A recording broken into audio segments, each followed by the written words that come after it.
that's the thing about stoners when they go hiking. Like they only ever go up to like the first bench. You can tell who they are. They're just gathered around it in like fucking flip flops. Like, anyway, I'm half Asian and half Mexican, so I was a B student. I checked Mexican to apply for college.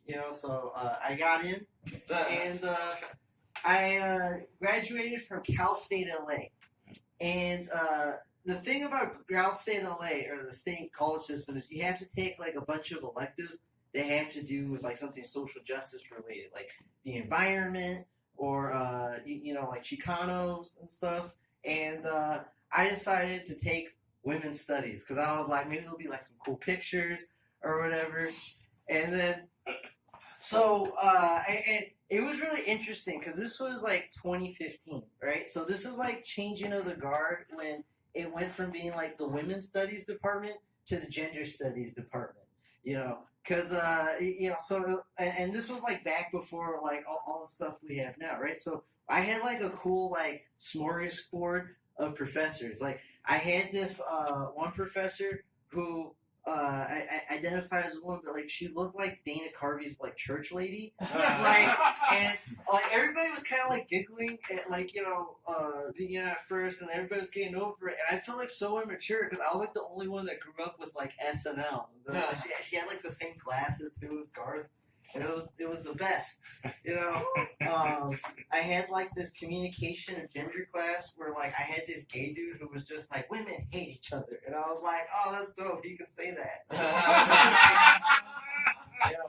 But the most memorable class was like it was like this hardcore like this was like this old guard like second wave feminism, and like so we all started in like a circle. And it was like Alcoholics Anonymous. And she was like, welcome to Women's Studies. I want you all to go around and tell us a little bit about your background growing up, and just about, what your parents taught you about gender. And like, I was towards the end, and like, there was like one or two responses. Either she was like, oh, it's a shame to hear that, but like, it's great that you're here, and I think that you're going to find this is like a very welcoming and open space.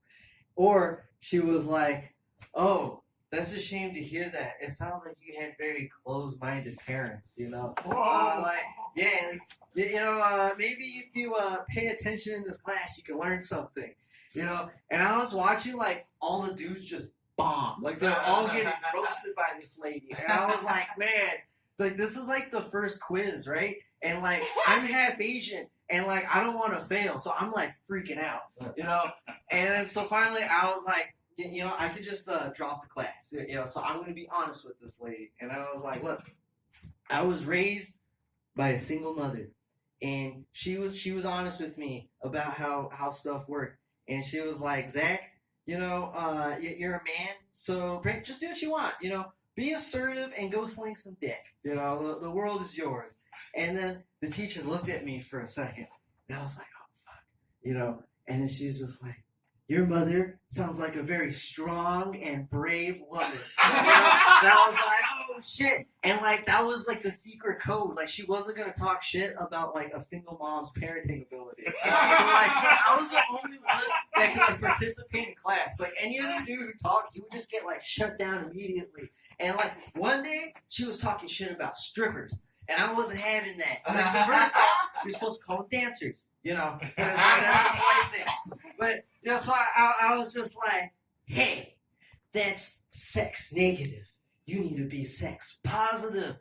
You're slut shaming. Because I was looking at the book, And then there's some, like, big-titted, like, chicks in the front. And they were just, like, folding their arms. They were like, And she was, like, losing her audience. And then she was like, yeah. You know what? Like, I'm going to give you an A in this class. And then, like, I raised my GPA.